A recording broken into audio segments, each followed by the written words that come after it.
अभी हमारे यहाँ एक तिथि आने वाली है, अक्षय तृतीया।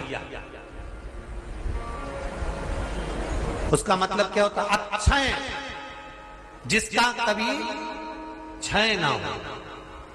जब हम भगवान शंकर को चावल का दाना चढ़ाते हैं, जैसे बहुत ध्यान दीजिएगा महाराज, बहुत समझने वाली बात है, बहुत ध्यान से। चावल का दाना हमारे मस्तक पर तिलक करने के बाद पंडित जी क्यों लगाते हैं कि भगवान जैसा समय आज चल रहा है, आप पूजन कर रहे हो, पाठ कर रहे हो, दान कर रहे हो, पुण्य कर रहे हो, सत्कर्म कर रहे हो, भजन कर रहे हो, मेरा देव अधिदेव महादेव, मेरा नारायण, मेरा सत्यनारायण भगवान, मेरा राम जी, मेरा विष्णु जी, मेरा भागवत मैया, मेरी रामायण मैया, ब्राह्मण मस्तक पर तिलक लगाने के बाद चावल इसलिए लगाता है कि जैसा समय आज चल रहा है, भगवान तुमको ऐसा ही समय बनाकर रखे और तुम ऐसे ही चार चांद लगाते रहो, दान पुण्य संकीर्तन करते रहो, इसलिए मस्तक पर चावल का दाना लगाया है।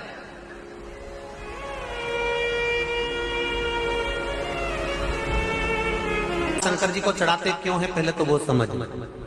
बेलपत्री का तो महत्व आपको बार बार बताया कि बेलपत्री शिव जी को क्यों चढ़ाई जाती है, कहीं रोग के लिए, कहीं बीमारी के लिए, कहीं किस कार्य के लिए, कहीं कोई कार्य के लिए, कहीं कोई कार्य के लिए। चावल का दाना अगर हम शंकर भगवान को चढ़ा रहे हैं तो क्यों चढ़ा रहे हैं, उसका कारण क्या है? चावल का दाना शिव को चढ़ाने का केवल एक कारण रहता है कि चावल को अक्षत कहते हैं। अक्षत का मतलब होता है अक्षय।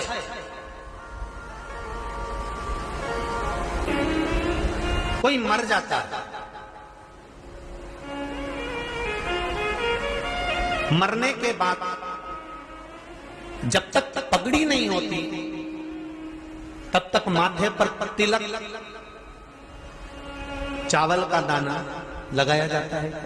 जम के बोलो जरा, नहीं लगाते। किसी पंडित जी से पूछो, ब्राह्मण देवता से पूछो, ब्राह्मण देवता ये कोई मर गया, और हमारा तो नियम है कि हम सिर पे तिलक लगाते हैं, चावल लगाते हैं, या पंडित जी से हम तिलक लगवाते हैं, मंदिर जाते हैं तो मंदिर में जाके तिलक लगवा के हम चावल का दाना लगवाते हैं। क्यों नहीं लगाते? उसका कारण क्या है? जब किसी के मरने के बाद 10 दिन तक, 12 दिन तक मस्तक पर तिलक क्यों नहीं लगाया जाता? 10-12 दिन तक माथे पर तिलक या चावल क्यों नहीं लगाया जाता? उसका कारण है कि ये जो समय आया है, तुम्हारे यहाँ जो गमी हुई है, तुम्हारे यहाँ कोई मर गया है, तुम्हारे यहाँ किसी के प्राण छूट गए हैं, तो ब्राह्मण इसलिए तिलक नहीं लगाता आपको, इसलिए चावल का दाना नहीं लगाता कि ऐसा दिन भगवान अब ना लाए, इसको अमर ना करे, इसको अक्षय ना करे, इसको प्रबल ना करे।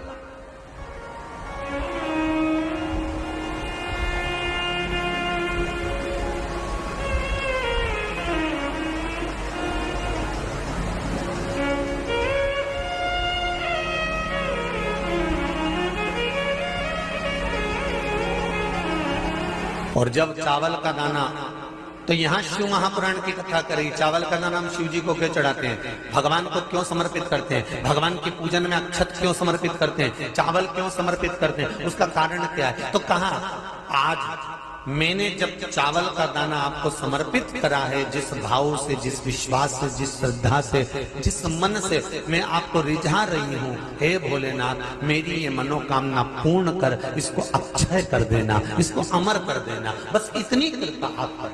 इसका मतलब क्या होता है? अक्षय, जिसका कभी क्षय ना हो। कई लोगों ने महत्व को बिगाड़ दिया के दिन सामान लेकर आना है, चांदी का बर्तन लेकर आना है, ये सामान लेकर आना है, वो सामान लेकर आना, लाओ, मना नहीं है। हिंदू धर्म में ये रीति रही है, कोई सामग्री खरीदी जाती है, पीतल की, तांबे की,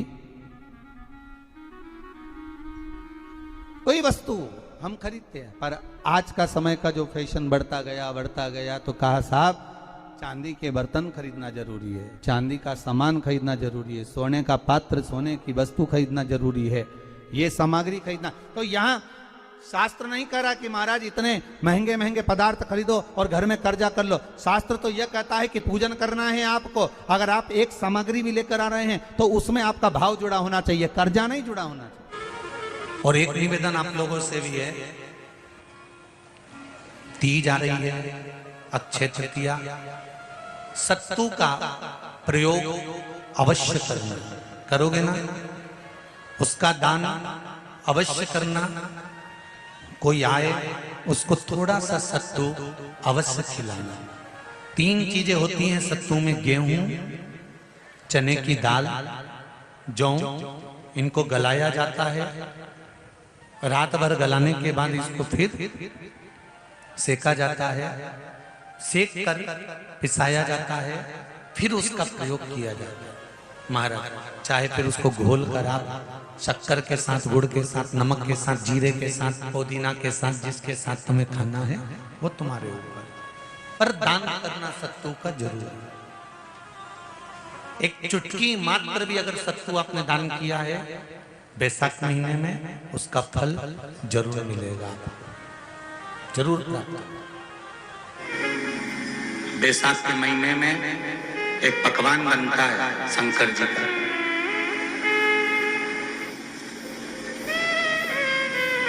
शिव जी के हाथ में त्रिशूल है, शिव जी के 3 नेत्र हैं, बेलपत्री में भी 3, बोलते जाओ, पत्ती है।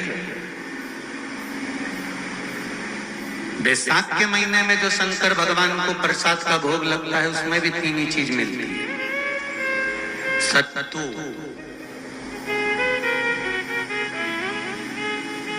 कोई दूसरे महीने में बनता है? जम के तो बोलो नहीं। कब बनता है? यही बैसाख के महीने में। चने की दाल, गेहूं और जौ, इन तीनों को गलाकर सेक कर जो सत्तू तैयार होता है, इसी बैसाख के महीने में परशुराम जयंती के दिन या अमावस्या के दिन या पूर्णिमा के दिन शंकर भगवान को समर्पित होता है और भगवान विष्णु को समर्पित होता है। दुनिया के लोग कहते क्या होता है सत्तू से? सास अपनी बहू से कहती है बेटा सत्तू बना ले, थोड़ा सा सत्तू बाजार से ले आना, 10 रुपए का खरीद कर ले आना, आज सत्तू, आज अपन पूजन करेंगे सत्तू की, अक्षय तृतीया है, थोड़ा सा पूज देंगे, थोड़ा सा भगवान को भोग लगा देंगे, सत्तू का लड्डू बना लेंगे। बोलो री जी सही है कि गलत है? बाजार में भी सत्तू मिलता है, तो बच्चे कहते हैं, बहुएं कहती हैं कौन खाएगा, काय को ला रहे हो, सत्तू का क्या काम है? पर शिव महापुराण की कथा कहती है, स्कंद पुराण की कथा कहती है, जिस समय पर बैसाख के महीने की सुंदर अमावस्या का दिन था, उस दिन माता पार्वती शंकर भगवान के लिए जब पकवान बनाने के लिए बैठी, कुछ नहीं मिला, तब माता पार्वती ने 3 अनाज को लिया, एक चना, दूसरा गेहूं और तीसरा जो, इन तीनों को भींग रहे थे उसको लेकर आए गंगा जी में से, उसको सेक कर माता ने अंगीठी पर और उसका जो सत्तू बनाकर शिव को दिया। शंकर भगवान ने कह दिया, सुन पार्वती, ये सत्तू नहीं, ये मेरी औषधि है। बैसाख के महीने में जो खाएगा वो जिंदगी भर रोएगा नहीं, शरीर से स्वस्थ होगा। अब उसको लोगों ने हंसी खेल में ले लिया, सत्तू का क्या काम, मम्मी हम नहीं खाएंगे, बड़ा पूरा।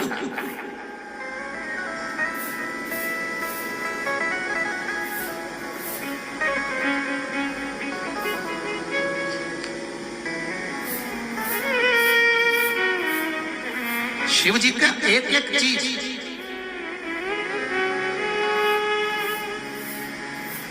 बैसाख के महीने में पियो बेल, बेल मतलब समझ गए, बेल का रस।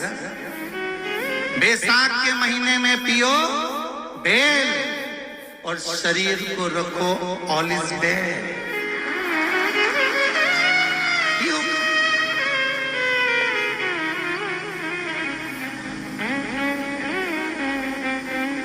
शरीर बेकार नहीं हो, शरीर बेकार नहीं हो सकता। अब शिव आराधना तो करो। हाँ, जिंदगी की मोड़ पर शंकर परीक्षा बहुत लेते हैं, बहुत परीक्षा। और सत्तू चाइना से नहीं आएगा, इंडिया में बनेगा और बना भारत में ही।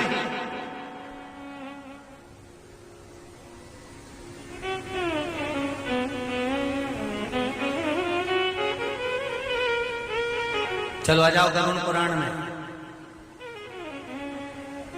मरने का 47वां दिन, जब मरेंगे तब गरुड़ पुराण बचेगी, पहले सुन लो। और जिसके पास में गरुड़ पुराण नहीं हो तो पंडित जी से मंगवाकर फिर पढ़ के देख लेना। मरने के 47वें दिन, 47 डेज, 47वें दिन किस चीज का दान तुम्हारे सामने आता है? 47वें दिन, 10 दिन तक तो जीवात्मा घर की अटारी करे थी, मरने के बाद 12वें के दिन चली जाती है। उसके बाद में जब 47वां दिन आता है तो 47वें दिन जीवात्मा को क्या दान करा जाता है? व्यक्ति ने क्या पुण्य करा होता है कि उसको नरक नहीं भोगना पड़ता, बेतरणी नहीं भोगना पड़ती, वो सीधे बेतरणी से पार हो जाता है। वो किस चीज का दान है? तो कहा शिव महापुराण में, गरुण पुराण में कि वो सत्तू का दान है जो बैसाख महीने में करा जाता है। सत्तू का दान 3 चीजों से मिलकर बनता है। जौ, बोलते जा, गेहूं, चना, ये 3 चीज से मिलकर बनता है। इसमें जो बारीक बारीक कण होते हैं, जितने जितने 3 चीज के मिले हुए बारीक बारीक कण होते हैं, ये जब दान किया जाता है सत्तू का, तब ये बेतरणी करने के लिए 47वें दिन इस जीवात्मा ने अगर सत्तू का दान करा होता है या सत्तू का सेवन बैसाख के महीने में करा होता है तो उसको बेतरणी नहीं भोगना पड़ती, डायरेक्ट सीधे रतलाम उज्जैन से डायरेक्ट। किस किस के यहां बनता है सत्तू?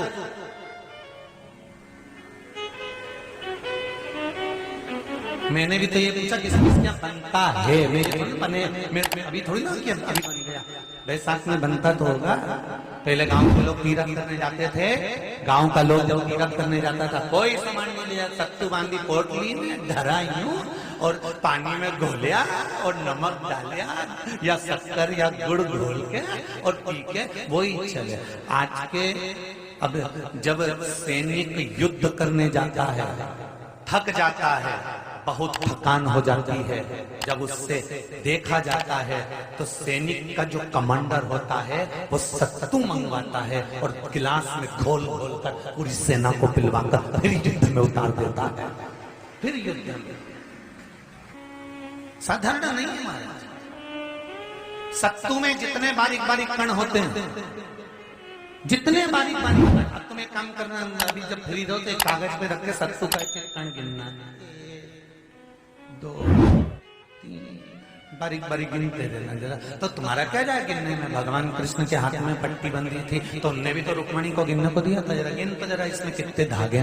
रुक्मणी जी ने कहा इसमें 9,999 धागे हैं। भगवान ने कहा बस यही 9,999 मुझे द्रौपदी को वापिस लौटाना है। गिन के लगा लो, अभी अभी लगा लो, ऊपर तो भगवान गिन के बता ही देगा कि तुमने जो सत्तू दान करा था, तुमने जो सत्तू खाया था, तुमने जो सत्तू भगवान को दिया था, सत्तू का लड्डू बनाकर तुमने बैसाख महीने में भगवान की जो पूजन करी थी, तो अमावस्या के दिन, पूर्णिमा के दिन या अक्षय तृतीया के दिन तुमने जो सत्तू दिया था, भगवान तो गिनती बता देगा कि उस सत्तू में कितना कण था। और अगर नहीं बताए तो तुम आंदोलन पे बैठ जाओगे। क्या हमें बताओ पहले हमने कितना सत्तू दिया था, उसमें कितने कण थे, बताना अपना।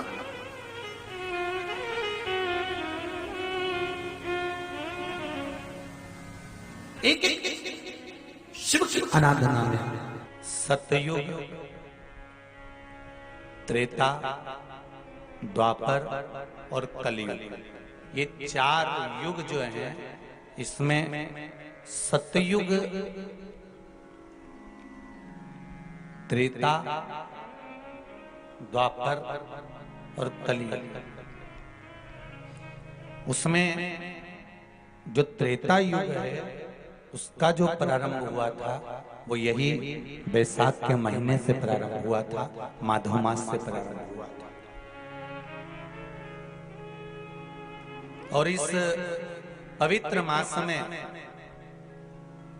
कुर्मा अवतार, हयग्रीव अवतार, नरसिंह अवतार, नरनारायण अवतार, परशुराम अवतार, गंगा अवतार, ये सारे अवतार भगवान नारायण ने, भगवान विष्णु ने, मेरे शंकर भगवान ने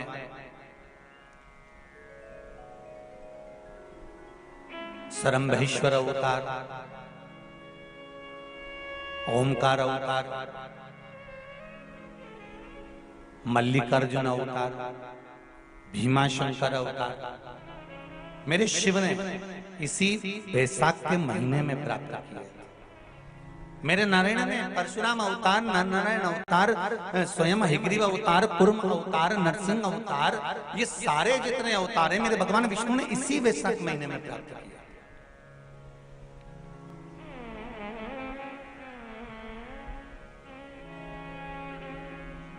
ऐसे कई अवतारों का दर्शन हमारे को वैशाख महीने में हो जाता है। कभी एक विचार करिएगा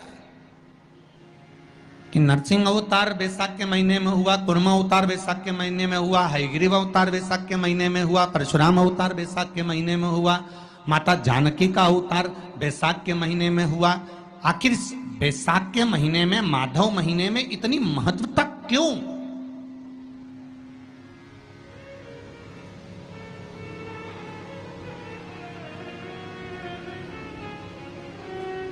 वैशाख के महीने में पड़ने वाली एकादशी, चतुर्थी, प्रदोष,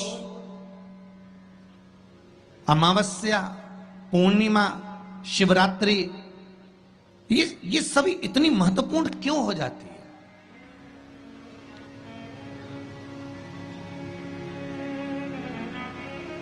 इसकी महत्वता इतनी प्रबल क्यों हो जाती है? किस लिए? क्योंकि वैशाख का जो महीना पड़ता है, सूर्य की संपूर्ण तपन, सूर्य देव अपने पूर्ण तेज के साथ में, पूर्ण तेज के साथ में मृत्यु लोक के निवासियों पर, चाहे जलचर हो, थलचर हो, वायुचर हो, चाहे जो जीव हैं, उस पर जब किरण फेंकते हैं तो संसार का जो मनुष्य है उस पर जब ताप पड़ता है तो ताप पड़ने के कारण उसके मुख से भगवान का नाम निकल ही जाता है, स्मरण नाम निकल ही जाता है। जब उसके मुख से भगवान का नाम निकलता है तो वो भगवान की शरणागति खुद ग्रहण कर लेता है स्वयं।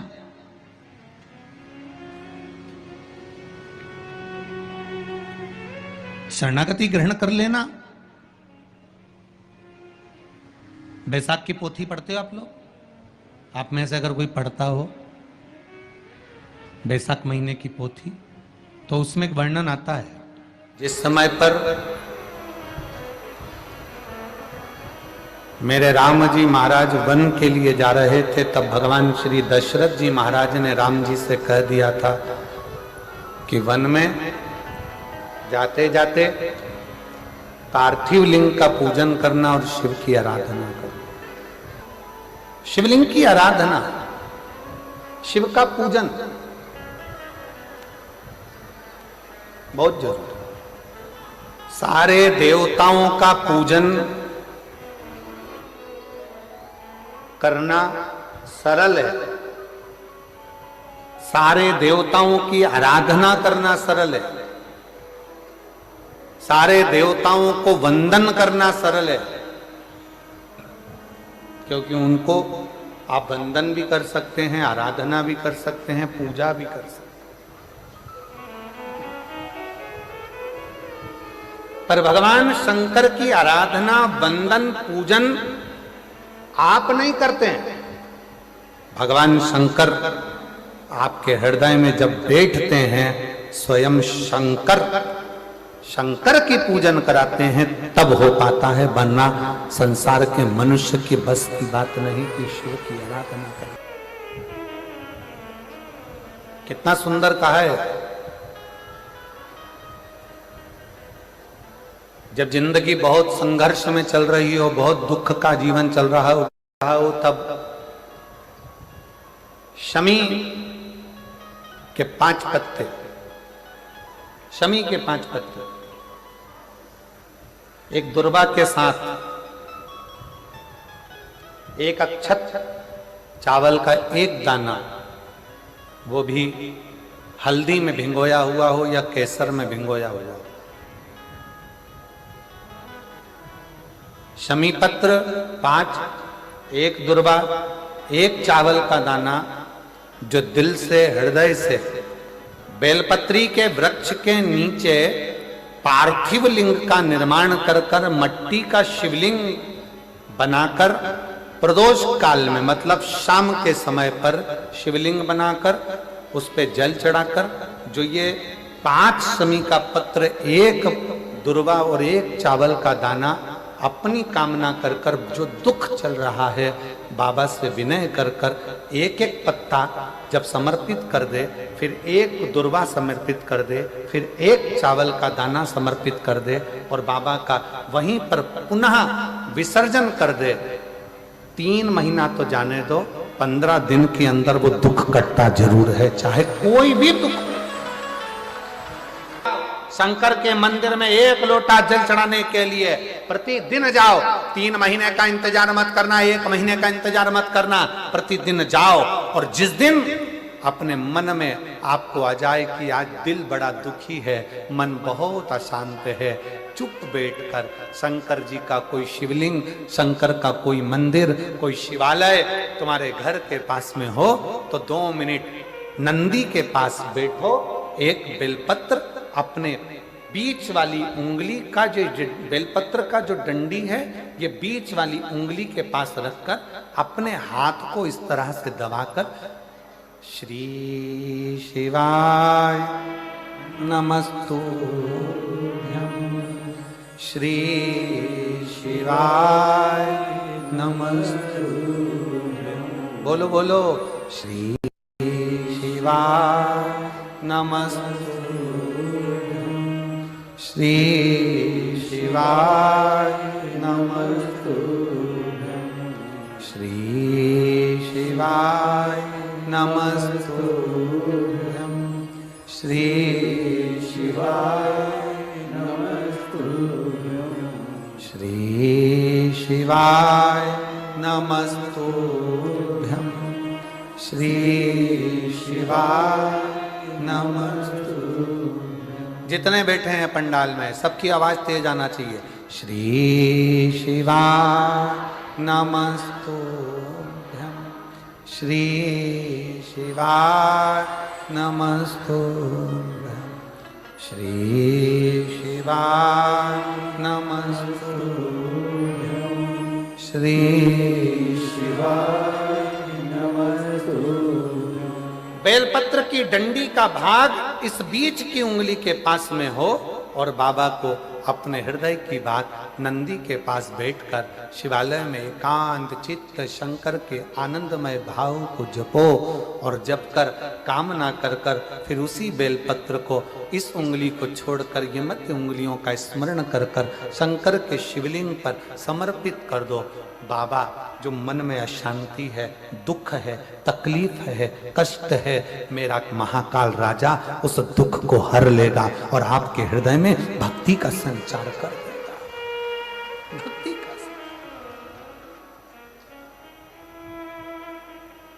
हृदय में भक्ति का संचार क्या है? श्री शिवाय नमस्तुभ्यं में शिव महापुराण की विद्येश्वर संहिता का अध्ययन करिए। आप शिव महापुराण सुन नहीं सकते तो गीता प्रेस गोरखपुर की शिव पुराण को लाइए, पढ़िए।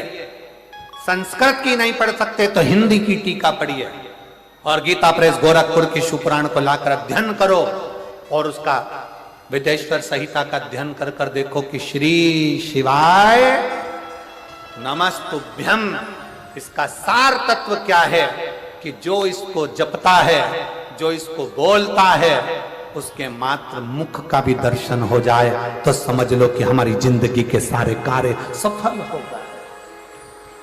सारे कार्य अपने घर के दरवाजे पर लिख दो श्री शिवाय नमस्तुभ्यं। कोई स्टिकर मिल जाए तो दरवाजे पर चिपका दो श्री शिवाय नमस्तुभ्यं। अपने घर के दरवाजे पर जब श्री शिवाय नमस्तुभ्यं दरवाजे पर लिखा होगा, कोई आ रहा होगा बुरी खबर सुनाने के लिए भी, अगर वो दरवाजे पर पढ़ लेगा, कोई भी दुख क्यों, किसी भी तरह का दुख क्यों, और ये शंकर की आराधना, शंकर की पूजन से प्रार्थना